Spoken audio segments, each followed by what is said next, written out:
खेती करने वाले लोग भी 2 से 3 लाख रुपए पर महीना नहीं कमा पाते। लेकिन ये कंपनी की फ्रेंचाइजी जो डेयरी प्रोडक्ट्स के लिए मशहूर है और लार्जेस्ट मिल्क प्रोड्यूसर है ऑल ओवर द वर्ल्ड, इस कंपनी का नाम है अमूल। और इस कंपनी का एक फ्रेंचाइजी ओनर एक जॉब करने वाले से ज्यादा पैसे कमा लेता है पर मंथ में। तो दोस्तों इस सीरीज में मैं आपको सारी इन्फॉर्मेशन दूंगा कि आपको अमूल की फ्रेंचाइजी क्यों शुरू करनी चाहिए, आपको फ्रेंचाइजी ओपन करने के लिए किन किन चीजों की रिक्वायरमेंट होगी, और आप एक बार फ्रेंचाइजी ओपन कर ली तो आप उससे कितना अर्न कर सकते हो, और लास्टली आपको अमूल की फ्रेंचाइजी के लिए कहां पर अप्लाई करना है। तो दोस्तों अगर आपको ये सीरीज पसंद आती है तो अपने सारे दोस्तों और रिश्तेदारों के साथ शेयर करना जो एक बिजनेस शुरू करके पैसा अर्न करना चाहते हैं। आज मैं आपको एक अमूल की फ्रेंचाइजी की केस स्टडी बताऊंगा। एक फ्रेंचाइजी ओनर है जो टियर 2 सिटी में रहते हैं, जिला मेरठ। वहां पर उन्होंने अमूल आइसक्रीम पार्लर की फ्रेंचाइजी ली थी। अमूल की इस वाली फ्रेंचाइजी में आप A to Z प्रोडक्ट रख सकते हो, चाहे वो दूध, घी, दही, मतलब डेयरी प्रोडक्ट से लेके पैक्ड प्रोडक्ट जैसे पिज्जा, आइसक्रीम, एंड आप रेसिपी प्रोडक्ट्स भी रख सकते हो जैसे आइसक्रीम स्कूप्स एक्सेट्रा। तो मतलब अमूल के जितने भी प्रोडक्ट्स हैं वो सब रख सकते हो। तो जब उन्होंने अमूल की फ्रेंचाइजी के लिए अप्लाई कर दिया था तो अमूल की तरफ से एक एजेंट आया था जिसने उनका एरिया चेक करा था। उसके बाद शॉप चेक करी थी कि जैसी फोटोज उन्होंने भेजी थी उसी हिसाब से शॉप है या नहीं, और उन्होंने उसके शॉप के पेपर भी चेक करे थे। तो जब उन्होंने अमूल की फ्रेंचाइजी के लिए अप्लाई करा था तो उन्होंने 50,000 तो सिक्योरिटी डिपॉजिट दी थी। उसके बाद उनकी शॉप थोड़ी बड़ी थी तो उनके 4 से 5 लाख रुपए इंटीरियर में लग गए थे। अब होता क्या है, इंटीरियर आप अपने हिसाब से नहीं करवा सकते। इंटीरियर में आपको उनकी पूरी ब्रांडिंग करवानी होती है, तो वो भी अमूल की तरफ से होती है। एंड उसके बाद उनसे एक अग्रीमेंट साइन कराया गया था कि उस शॉप में वो खाली अमूल के प्रोडक्ट्स ही सेल करेंगे। तो उसके बाद जब उन्होंने शॉप स्टार्ट करी तो उनका पर डे 10,000 का माल बिक जाया करता था, पर 3 से 4 महीने के बाद ही वो उनकी sale 30 to 40,000 rupees per day की हो गई थी। जैसा मैंने आपको पहले बताया था कि अमूल के डिफरेंट प्रोडक्ट्स पे डिफरेंट प्रॉफिट मार्जिन होते हैं, तो उनकी जितनी सेल हो रही थी उनपे जो एवरेज प्रॉफिट मार्जिन उन्हें आ रहा था वो 15% का आ रहा था। तो अगर मैं इस साल की बात करूं 2023 में उनकी शॉप को 4 साल हो चुके हैं, एंड इस साल उन्होंने जो सेल करी है वो अराउंड 2 करोड़ रुपीज की करी है। अब तो उनका प्रॉफिट मार्जिन बढ़ के 20% तक हो चुका है। तो अराउंड 40 लाख रुपए पर ईयर उन्होंने प्रॉफिट किया था, एंड ये तो सिर्फ उन्होंने सेल से कमाया है। एंड उसके ऊपर अमूल आपकी सेल के ऊपर भी इंसेंटिव्स देता है। तो आप देख सकते हो 4 साल में आप कितना बड़ा बिजनेस खड़ा कर सकते हो। एंड इतना ही नहीं, अगर यही शॉप आपकी टियर 1 सिटी में होती तो आपके प्रॉफिट मार्जिन और अलग लेवल पे होते। अमूल की फ्रेंचाइजी लेने का फायदा यही है कि उनका ब्रांड वैल्यू इतना ज्यादा बड़ा है कि सामने से लोग आपका सामान लेने के लिए आते हैं, एंड धीरे धीरे आपका बिजनेस ग्रो होता चला जाता है। तो आनंद मिल्क यूनियन लिमिटेड, जिसे हम सब अमूल के नाम से जानते हैं, आज से 77 साल पहले शुरू करी गई थी 1946 में 3 लोगों के द्वारा, जिनका नाम है वर्गीस कुरियन, त्रिभुवन दास एंड हरिचंद जी। इस कंपनी को शुरू करने का मोटिव ये था कि डेयरी एंड मिल्क प्रोडक्ट्स की प्रॉपर प्राइसिंग होनी चाहिए, एंड उसी के साथ साथ सबसे ज्यादा फोकस होना चाहिए इनकी क्वालिटी पर। दूध, घी, दही, पनीर, कोई सा भी प्रोडक्ट ले लो, अमूल लोगों की पहली पसंद है। अमूल का हेड ऑफिस गुजरात में है और अमूल का टर्नओवर 40,000 करोड़ से भी ज्यादा का है।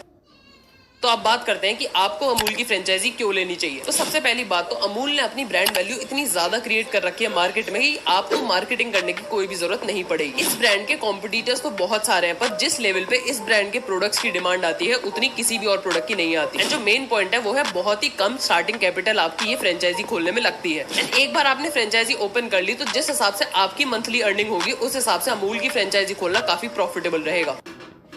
तो अब हम बात करेंगे अमूल की कितने टाइप की फ्रेंचाइजी है और उनकी क्या क्या कॉस्टिंग आपको पड़ेगी। अमूल के 4 टाइप के आउटलेट्स आपको देखने के लिए मिल जाते हैं। पहला आता है Amul preferred outlet, second ice cream scooping parlour, third आता है आपका Amul parlour eight railway station, and fourth आता है अमूल पार्लर एट COE, जिसका मतलब होता है सेंटर ऑफ एक्सीलेंस। तो हम सबसे पहले बात करते हैं अमूल प्रिफर्ड आउटलेट्स की। तो अगर आप अमूल प्रिफर्ड आउटलेट खोलना चाहते हो तो सबसे पहले मैं बता दूं इस समय पूरे भारत में 8,000 से ज्यादा अमूल प्रिफर्ड आउटलेट खुले हुए हैं। तो ये ओपन करने के लिए सबसे पहले आपको 25,000 की एक सिक्योरिटी डिपॉजिट देनी है जो रिफंडेबल होती है। उसके बाद आपको एक शॉप चाहिए जिसका मिनिमम एरिया 100 से 150 स्क्वायर फीट होना चाहिए, और वो चाहे आपकी रेंट पे हो सकते हैं या फिर आपकी खुद की ओन करी भी हो सकती है। उस शॉप का रेनोवेशन एंड डेकोर आपका 80 से 1 लाख रुपए का पड़ेगा। इक्विपमेंट्स एंड मशीन की कॉस्ट आपको 60,000 से लेकर 70,000 रुपए के आसपास पड़ेगी। तो टोटल कॉस्टिंग की बात करें आपको एक अमूल प्रिफर्ड आउटलेट खोलने के लिए तो आपकी वो अप्रोक्सीमेटली 2 लाख के आसपास पड़ेगी। तो अब आइसक्रीम स्कूपिंग पार्लर की बात कर लेते हैं। इस समय पूरे भारत में 16,000 से ज्यादा आइसक्रीम स्कूपिंग पार्लर खुले हुए हैं अमूल के। इसको ओपन करने के लिए सबसे पहले आपको 50,000 सिक्योरिटी डिपॉजिट देनी पड़ेगी, जो वो भी रिफंडेबल होगी। 250 से 400 स्क्वायर फीट की आपकी शॉप होनी चाहिए, फर्क नहीं पड़ता चाहे वो आपकी रेंटेड हो या फिर वो आपकी ओन्ड हो। रेनोवेशन एंड इंटीरियर कॉस्ट आपकी 2 से 3 लाख रुपए पड़ेगी। अब इस वाले आउटलेट में आपकी शॉप का एरिया भी डबल हो गया है, तो जिस वजह से आपकी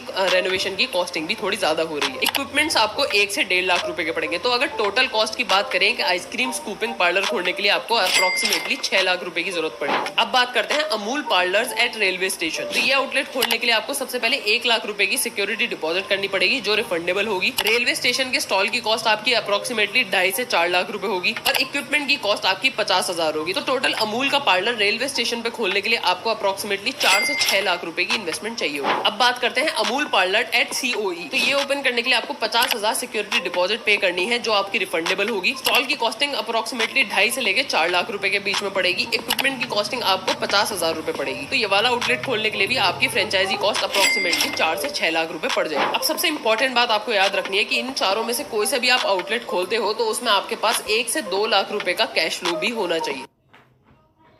तो अब बात करते हैं मेन मुद्दे की कि आप अमूल की फ्रेंचाइजी से कितना अर्न कर लोगे और आपको पर प्रोडक्ट कमीशन कितना मिलेगा। तो अब आप इस फ्रेंचाइजी से कितना अर्न करोगे वो टोटली डिपेंड करता है कि आपने कौन सी फ्रेंचाइजी ओपन करी है। पर अगर मैं क्रॉसली बात करूं तो अप्रोक्सीमेटली 20 to 50% का प्रॉफिट मार्जिन रहता है। तो अगर फिर भी मैं कुछ प्रोडक्ट्स के आपको प्रॉफिट मार्जिन बताऊं तो फिर पैक्ड आइसक्रीम पे आपको 20% का मार्जिन रहता है। रेसिपी बेस्ड आइसक्रीम जैसे आइसक्रीम स्कूप एक्सेट्रा पर आपको 50% तक का मार्जिन रहता है। पाउच मिल्क पर आपको 2.5% का मार्जिन रहता है और कुछ मिल्क प्रोडक्ट्स पर आपको 10 to 15% का मार्जिन रहता है। तो ये थे हमारे कुछ प्रोडक्ट्स के प्रॉफिट मार्जिन। एंड अगर मैं एवरेज की बात करूं कि एक फ्रेंचाइजी ओनर मंथली कितना अर्न कर लेता होगा तो वो approximately 5 to 10 lakh rupees per month earn कर लेता है इससे। एंड ये आप भी कर सकते हो अगर आप भी अमूल की फ्रेंचाइजी लेते हो तो अब बात करते हैं आपको कौन कौन से डॉक्यूमेंट्स रेडी रखने हैं फ्रेंचाइजी को अप्लाई करने के लिए। 2 पासपोर्ट साइज फोटो रेडी रखनी है। जो आपकी शॉप है चाहे वो रेंटल हो या फिर ओन्ड हो उसकी फ्रंट और साइड की आपको इमेजेस रखनी है। एंड शॉप के आपको प्रॉपर पेपर्स भी रखने हैं। Bank account cancel cheque, FSSAI का सर्टिफिकेट जो फूड सेफ्टी वाला होता है और आपको सिक्योरिटी डिपॉजिट का मनी। तो ये थे वो सारे डॉक्यूमेंट जो आपको अमूल की फ्रेंचाइजी अप्लाई करने के लिए रखने हैं। बाकी अगर आपको कोई भी कंफ्यूजन होती है तो इनका एक टोल फ्री नंबर भी है जहां पर आप कॉल कर सकते हो और ये आपको सारी इन्फॉर्मेशन दे देंगे क्या क्या डॉक्यूमेंट अप्लाई करने हैं, क्या क्या आपको रिक्वायरमेंट्स होंगी, सब कुछ आपको ये बता देंगे। वो नंबर मैं आपको नेक्स्ट वीडियो में बताऊंगा जहां पर मैं ये बताऊंगा कि आपको फ्रेंचाइजी के लिए अप्लाई कैसे करना है। तो अब फाइनली बात करते हैं कि आपको अमूल की फ्रेंचाइजी के लिए अप्लाई कहां पर करना है। तो आपको अमूल की फ्रेंचाइजी को अप्लाई करने के लिए आपको अमूल की ऑफिशियल वेबसाइट पर चले जाना है जिसका लिंक है amul.com/m/अमूल फ्रेंचाइजी बिजनेस अपॉर्चुनिटी। तो यहाँ पर पहुंचने के बाद आपको सबसे नीचे स्क्रॉल करके चले जाना है। वहां पर लिखा होगा click to continue to web page. इस पर आपको क्लिक कर देना है एंड आप उनके ऑफिशियल वेबसाइट पर पहुंच जाओगे। यहाँ पर आपको फ्रेंचाइजी से related A to Z information मिल जाती है। एंड अगर आपको फिर भी कोई कंफ्यूजन होती है तो यहाँ पर आपको टोल फ्री नंबर भी मिल जाता है जो मैंने पिछली वीडियो में बात करी थी। वो इस नंबर पे आप कॉल कर सकते हो और अपनी सारी कंफ्यूजन दूर कर सकते हो। तो अब ओके आपने फ्रेंचाइजी तो ले ली एंड आपकी उसमें शॉप भी रेडी हो गई एंड आप उसमें माल भी बेचने लगे। तो अब क्या? तो अगर आप चाहते हो कि आपके जो ऑलरेडी कस्टमर से बिजनेस आ रहा है वो तो आता ही रहे पर आप न्यू कस्टमर्स को कैसे अट्रैक्ट करो तो उसके लिए मैं आपको कुछ साइड एफर्ट्स बता सकता हूँ। फर्स्ट, आप अपनी शॉप पे रेसिपी प्रोडक्ट्स ज्यादा सेल करने लगो क्योंकि कुछ रेसिपी प्रोडक्ट्स पे अप टू 40% तक का मार्जिन मिलता है। सेकंड, आप अपने बिजनेस को स्विगी और जोमेटो पर लिस्ट करो। उससे होगा ये कि लोग आपकी दुकान पर तो आके सामान लेंगे ही पर जो लोग आपकी दुकान पर नहीं आ सकते वो आपसे ऑर्डर कर सकते हैं ऑनलाइन। थर्ड, फर्स्ट और सेकंड पॉइंट को आप ऐड कर दो। इसमें आप ज्यादा से ज्यादा रेसिपी प्रोडक्ट जोमेटो और स्विगी पर लिस्ट करो जिससे आपके ज्यादा प्रॉफिट मार्जिन बढ़ सके। ये थे 3 तरीके जिससे आप अपने प्रॉफिट